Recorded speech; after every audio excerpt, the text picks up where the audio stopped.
चलिए आइए आज के इस 10th क्लास के बेच में समझने का प्रयास करते हैं हम लोग थेल्स का विलोम, जो कि आपके बुक में 6.2 में दिया गया है। तो 6.2 में ये थेल्स का विलोम है। थेल्स का प्रमेय हमने पढ़ चुका है और थेल्स के प्रमेय को आप रीड करने का प्रयास करेंगे।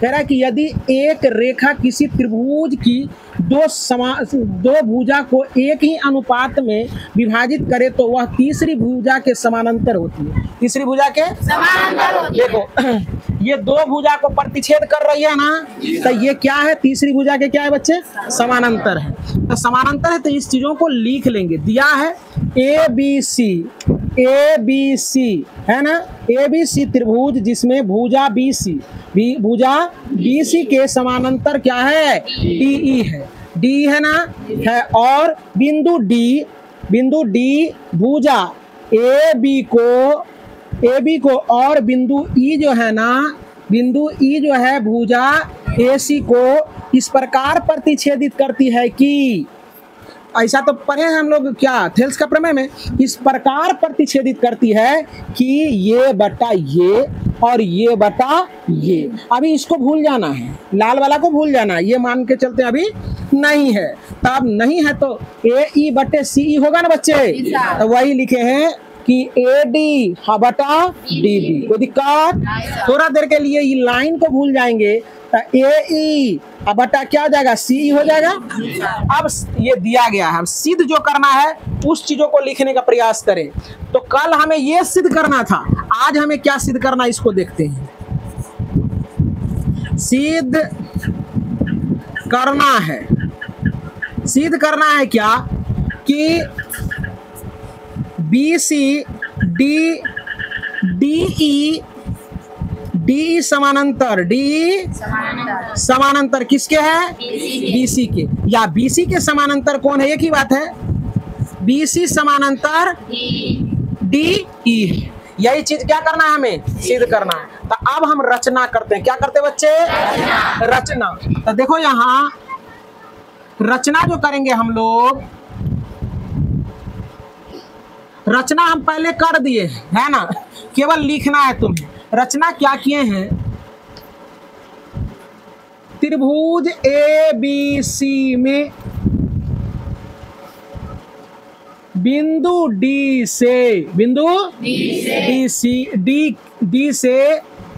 सी के समानांतर डी एफ रेखा खींचा, नया रेखा खींचे हैं जो कि इसके समानांतर ये है ना। तो खींचे तो क्या हो जाएगा? तो इसीलिए क्या हो जाएगा बच्चे? इसीलिए डी एफ समानांतर किसके हो जाएगा? बीसी के हो जाएगा बच्चे। अब जब ये बीसी के हो जाएगा तब थोड़ा देर के लिए इसको भूल जाएंगे, अब जरा सा देखो क्या हो जाएगा? ए डी क्या हो जाएगा? ए डी अब बटे क्या हो जाएगा बच्चे? बी डी अब बराबर ए एफ बटे क्या हो जाएगा? सी है। तो दिक्कत? अब देखो, अब इसको करते हैं समीकरण 2 का नाम दे देते हैं। कोई दिक्कत? अब जब 2 का नाम दे दिए तो जिसको हमने भुलाया था उसको फिर से हम याद कर लेते हैं। कोई दिक्कत? चलो देखो बच्चे, इसको हमने क्या किया? फिर से याद कर लिया। अब देखो समीकरण 1 और 2 को ध्यान पूर्वक देखो। 1 और 2 को देख रहा है बच्चे? 1 और 2 को देखने के बाद हमें ये पता चल रहा है कि इस समीकरण और इस समीकरण का बायां पक्ष जो है ना समान है, इसलिए दायां पक्ष क्या हो जाएगा? बराबर होगा। समझ में आ रहा ना? समझ में आ रहा सारे बच्चे को? तो चलो देखो, लिखेंगे समीकरण 1 तथा 2 का बायां पक्ष समान है, इसलिए दायां पक्ष बराबर होगा। कोई बच्चा को दिक्कत? अब हम लोग क्या करते हैं, ये दोनों को बराबर करके लिख देते, इसको और इसको, कोई दिक्कत? तो यहाँ हो जाएगा क्या, ए ई बटे सी एफ ना है, सी ई बराबर ए एफ बटे सी एफ। कोई बच्चा को दिक्कत? यहाँ तक में तो दिक्कत नहीं है। अब जरा देखने का प्रयास करो, यहाँ देख रहे हैं बच्चे कि ए ई क्या है बच्चे, ए ई है, और यहाँ क्या है, ए एफ है, सी ई है और सी एफ। अब देख रहे हैं कि कुछ भी होने वाला नहीं है, तो दोनों तरफ एक जोड़ते हैं, दोनों तरफ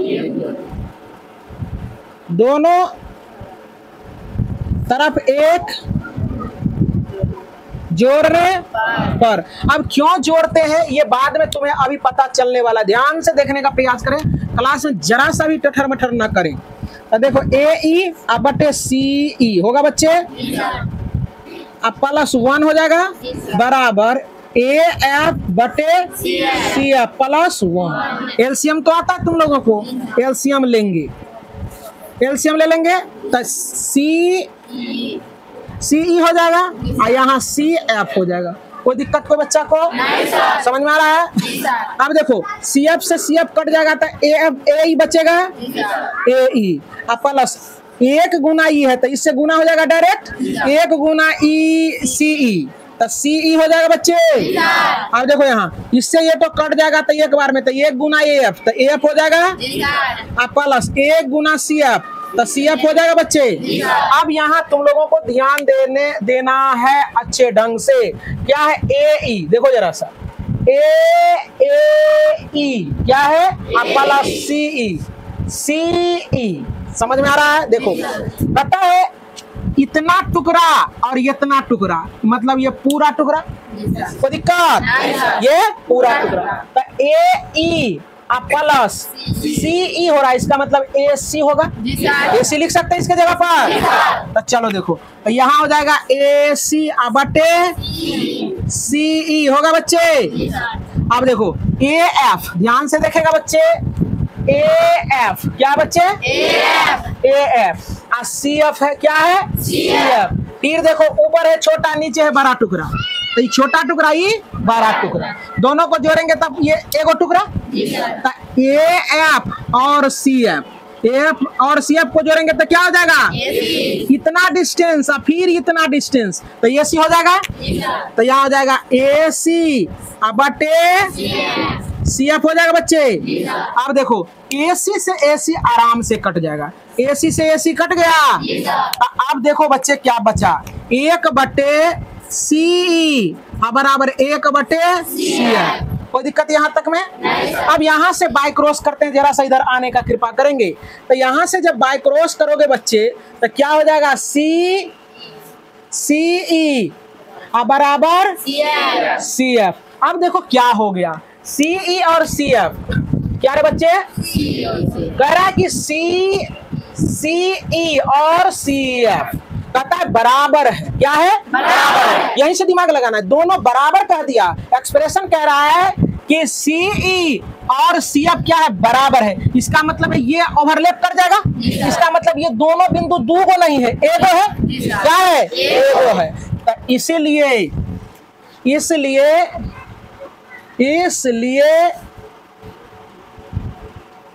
एफ बिंदु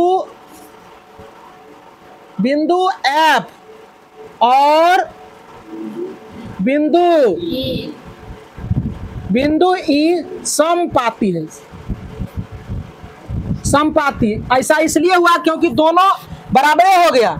समपाती का मतलब क्या होता है, समपाती का मतलब अभी तुमको बताते हैं, समपाती का मतलब क्या होता है ना। उसको नींद आ रही, बताओ, है ना। संपाती का मतलब एक ही पाथ पर, है ना, इसको कहेंगे संपाती। अब इस पर चढ़ गया तो एक ही बिंदु है ना, इसका मतलब है क्या कि हम जो है ना यहाँ डी बिंदु से दो को समानांतर रेखा नहीं खींच सकते हैं। इसका मतलब ये भी इसी पर आ गया, इससे यह सिद्ध हो जाता है। इसलिए बिंदु एफ और बिंदु ई क्या है, संपाती है। अतः संपाती है, तो जब ये संपाती हो गया बच्चे तो इसका मतलब एक ही लाइन पर आ गया। अतः क्या हो जाएगा, डी ई समानांतर क्या हो जाएगा, BC। क्या हो जाएगा, BC। या इसी को लिख देते हैं, या BC समानांतर DE। कहानी खत्म। तो चलिए समझने का प्रयास करें। इस थ्योरम को मैं फिर से साफ सुथरा कर दे रहा हूँ, ध्यान से समझने का प्रयास करेंगे। पहले आपका जो है डायग्राम जो दिया गया रहता है उसको आप बना लोगे, अगर नहीं भी दिया रहता तो आप इसके इंस्ट्रक्शन के अनुकूल डायग्राम बना लोगे। डायग्राम बनाने के बाद क्या करोगे, ये तो समानांतर दिया रहता है, इस समानांतर के अन्य कोई समानांतर रेखा मान लेना है, इसके अपोजिट, है ना। थेल्स सिद्ध करने के लिए हम लोग क्या करते थे, इसी से काम चल जाता था, लेकिन इसका विलोम सिद्ध करना है तो इसके अपोजिट एक समानांतर रेखा मान लेते हैं और जो दिया गया रहता है उस चीज़ों को यहाँ उतार देते हैं। और दिए गए कंडीशन थे ये इसके समानांतर जब होता है तो AD बटे BD हो जाता है, यही लिख दिया हमने। जब ये इसके समानांतर रहता है तो हम लोग लिखते हैं AE बटे CE, तो ये आपका यहाँ है। लेकिन कल तो जब थेल्स प्रमेय सिद्ध कर रहे थे तो हमें ये सिद्ध करना था, लेकिन आज हमें क्या करना है, ये दिया गया है और ये सिद्ध करना है, ठीक है ना। अब पहले हमको ये दिया रहता था, ये सिद्ध करना था, ठीक ना।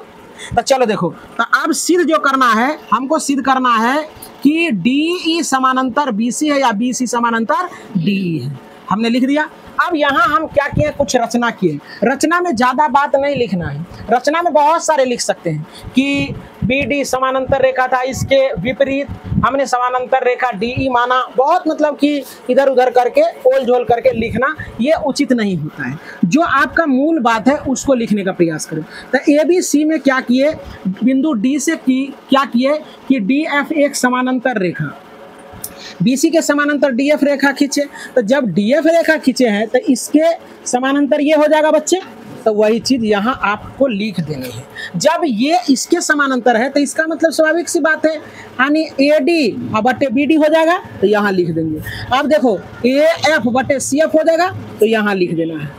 अब ये लिखने के बाद देखते हैं कि समीकरण 1 और समीकरण 2 को हम लोग तुलना कर देंगे। क्या कर देंगे, तुलना कर देंगे। तो तुलना करने के बाद इसका बायां पक्ष दोनों का देखते हैं समान है, इसलिए दायां पक्ष दोनों का बराबर हो जाएगा। वही चीज यहाँ कर दिए हैं, कर दिए। अब यहाँ से हमारे मन में कोई लावा नहीं फूट रहा था, है ना, कुछ नहीं हो रहा था। तो जब नहीं हो रहा था तो हम क्या किए, दोनों तरफ एक जोड़ दिए, है ना।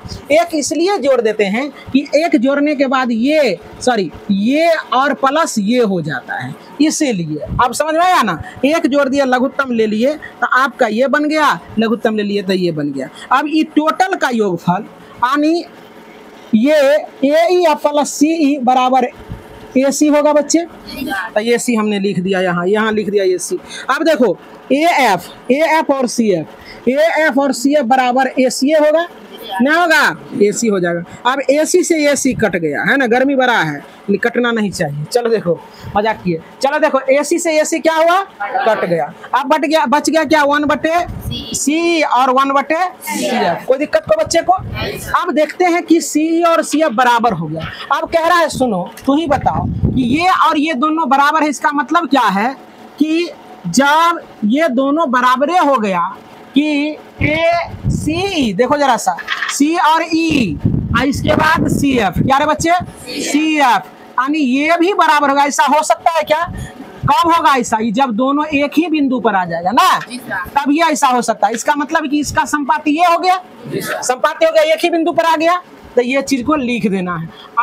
जब एक ही बिंदु पर आ गया तो इसका मतलब है कि DE समानांतर किसके हो गया, BC के समानांतर हो गया। यही आपको सिद्ध करना था और इसी के साथ ये हो गया पूर्ण।